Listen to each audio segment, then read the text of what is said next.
ربما يود الذين كفروا لو كانوا مسلمين ذرهم يأكلوا ويتمتعوا ويلههم الأمل فسوف يعلمون صدق اللہ العظیم۔ محترم بھائیوں، بزرگوں، دوستوں، ساتھیوں، 14ویں پارے کا آغاز سورہ حجر سے ہوتا ہے۔ حجر مکہ سے کچھ فاصلے کے اوپر ایک علاقہ تھا جہاں حضرت صالح علیہ السلام کو نبی بنا کر بھیجا گیا تھا، تو اس علاقے کو حجر علاقہ کہا جاتا تھا۔ اللہ کے نبی جب مکہ سے یمن شام جاتے تھے تو درمیان میں یہ بستیاں آتی تھیں۔ آپ فرماتے تھے لوگ یہاں کھڑ کے سیر و تفریح نہیں کرنی بلکہ عذاب والی جگہوں سے جلدی جلدی بھاگ کے جانا ہے، کھڑنا نہیں ہے وہاں۔ تو اس سورہ کے اندر ان لوگوں کا تذکرہ ہے کہ وَلَقَدْ كَذَّبَ أَصْحَابُ الْحِجْرِ الْمُرْسَلِينَ، حجر بستی والوں نے رسولوں کو ٹھکرا دیا تھا، جھٹلا دیا تھا، اللہ نے ان کے اوپر پھر زلزلے کا عذاب بھیجا تھا، ان کا تذکرہ ہے۔ تو سب سے پہلے 14ویں پارے کی پہلی آیت کے اندر رب العالمین نے کفار کی آرزو کو بیان کیا ہے۔ آرزو کیا ہے کافروں کی؟ کافر جب مسلمانوں کو اللہ کی نعمتوں کے مزے لیتے ہوئے اور خود کو اللہ کے عذاب میں دیکھیں گے تو کہیں گے کاش کانو مسلمین، ہم بھی مسلمان ہوتے۔ یہ کافر آرزو کریں گے اللہ کے ہاں، لیکن اس وقت اس آرزو کرنے کا ان کو رتی برابر بھی فائدہ نہیں ہوگا۔ ربما یود الذین کفروا لو کانوا مسلمین، کافر قیامت کے دن پسند کریں گے کاش کہ ہم بھی دنیا میں مسلمان ہوتے اور آج ان نعمتوں سے ہم بھی فائدہ اٹھاتے۔ اور اس کے بعد رب العالمین نے دوسری بات اسی پہلے صفحے کے اوپر یہ فرمائی ہے آیت نمبر 9 کے اندر کہ لوگوں قرآن کی حفاظت کا ذمہ ہم نے لیا ہے قیامت کی صبح تک۔ انا نحن نزلنا الذکر وانا لہ لحافظون، قرآن کو بڑے بڑے لوگ آئے مٹانے کے لیے لیکن قرآن کو ذرا برابر بھی انہوں نے ختم نہ کیا۔ آج حافظوں کے اور مولویوں کے سینوں میں قرآن جو ہے محفوظ ہے تو یہ رب کا بہت بڑا عظیم یہ قدرت کا ایک شاہکار ہے۔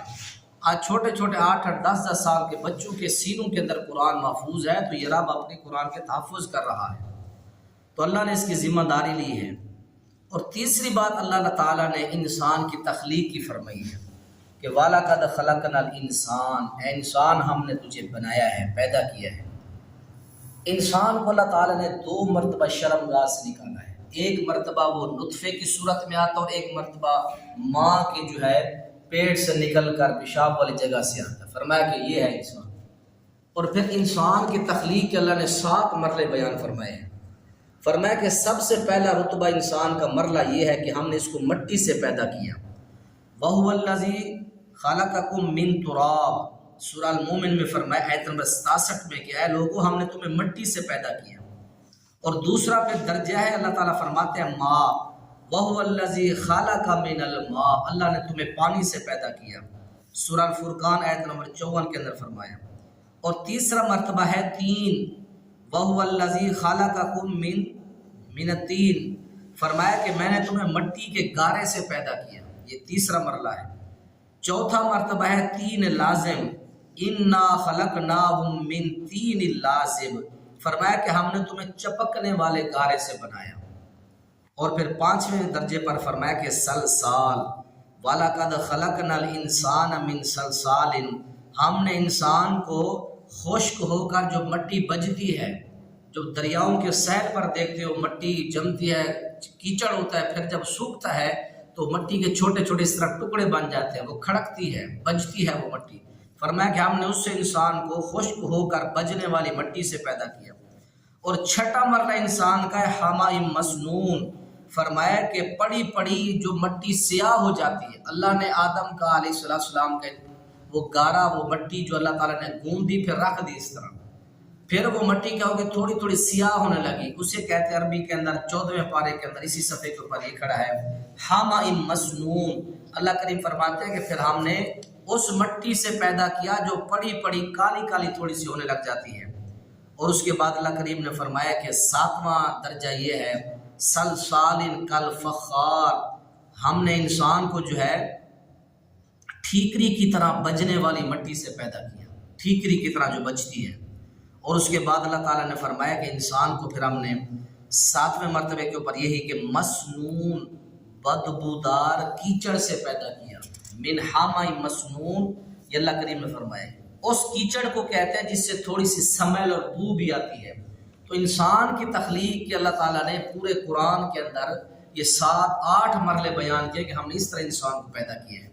اور اس کے بعد اللہ تعالیٰ نے فرمایا کہ ہم نے انسان کو پیدا کیا ایک پانی کے قطرے سے، پھر اس کو عزت اتنی دی کہ اسے مسجود ملائکہ بنا دیا، اس کے سامنے پھر فرشتے ہم نے جھکا دیے۔ انسان کا ایک بہت بڑا اعزاز ہے۔ اور اس کے بعد اللہ تعالیٰ نے چوتھی بات یہ بیان کی اسی سورہ حجر کے اندر، اللہ کے رسول اللہ تعالیٰ نے 3 قصے بیان کیے۔ حضرت ابراہیم علیہ السلام کا قصہ بیان کیا، اس عورت کو بچے کی ولادت کی خوشخبری دی گئی جس سے بچے پیدا ہونے کا ٹائم بھی چلا گیا۔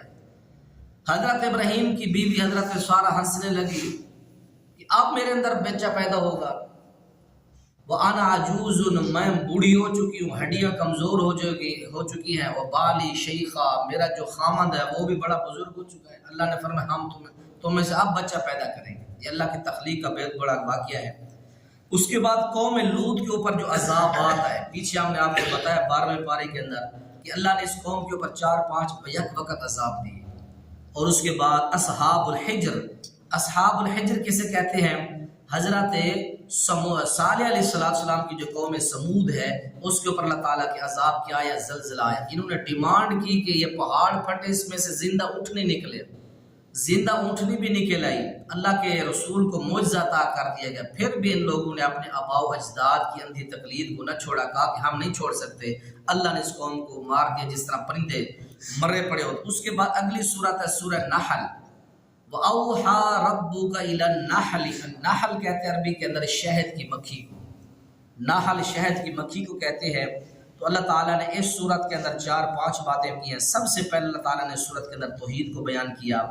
لوگوں، ہم نے زمین کو تمہارے لیے فرش بنا دیا، آسمان کو تمہارے لیے چھت بنا دی، ہم نے تمہیں پانی کے قطرے سے پیدا کیا، پھر آگے اوپر جھگڑالو بن گئے ہو، لڑتے ہو، جھگڑتے ہو، اختلافات کرتے ہو، اپنی حقیقت کو نہیں دیکھتے کہ پانی کے پلید قطرے سے تم بنائے گئے ہو، پھر آ کے یہاں پھنے خان بن گئے ہو، فَإِذَا هُوَ خَصِيمٌ مُّبِينٌ، پھر واضح جھگڑالو بن جاتے ہو۔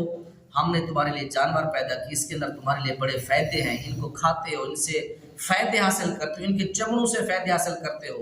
وَلَكُمْ فِيهَا جَمَالٌ حِينَ تُرِيحُونَ وَحِينَ تَسْرَحُونَ، ہم نے گھوڑے بنائے، ہم نے خچر بنائے، ہم نے گدھے بنائے، ان کے اوپر وزن لاپتے ہو، خود بھی سواریاں کرتے ہو۔ اللہ نے سارے اپنی وہ جو ہے توحید بیان کی کہ لوگوں ان چیزوں سے سمجھو کہ میں اکیلا ہوں کرنے والا۔ اس کے بعد نبی کی رسالت بیان کی گئی، اے پیغمبر اچھے طریقے سے ان لوگوں کو دعوت دیتے رہو، صبر کرتے رہو، ان کی تکلیفوں کے اوپر اپنے دل کو تنگ نہیں کرنا، اپنے دل کو جو ہے غم زدہ نہیں کرنا کہ میری بات ماننے والے تھوڑے ہیں، میرے سامنے نہیں آ رہے، میری بات کی تکذیب کرتے ہیں، پریشان نہیں ہونا، مسلسل تسلسل کے ساتھ دعوت کا اجرا آپ نے جاری رکھنا ہے۔ اس کے بعد تیسرے نمبر پر اللہ تعالیٰ نے اسی صورت کے اندر شہد کی مکھی کا بیان فرمایا ہے۔ اللہ کریم فرماتے ہیں کہ اوحا ربک الی النحل یعنی اتخذی من الجبال بیوتا ومن الشجر، اللہ کریم نے فرمایا کہ ہم نے مکھی کو حکم دیا ہے جا کے پہاڑوں اور درختوں کے اوپر اپنے چھتے کو بنا، اور پھر جا مختلف زمین کے پھلوں سے رس چوس کیا، پھر تیرے پیٹ سے ہم شہد نکالیں گے، یخرج من بطونہا، ہم پھر تیرے پیٹ سے شہد نکالیں گے، فیہ شفاء للناس، پھر اس شہد کے اندر ہم نے اپنے بندوں کے لیے شفا رکھ دی ہے۔ تو یہ بہت بڑے اللہ تعالیٰ کی قدرت کا یہ بھی عظیم واقعہ ہے۔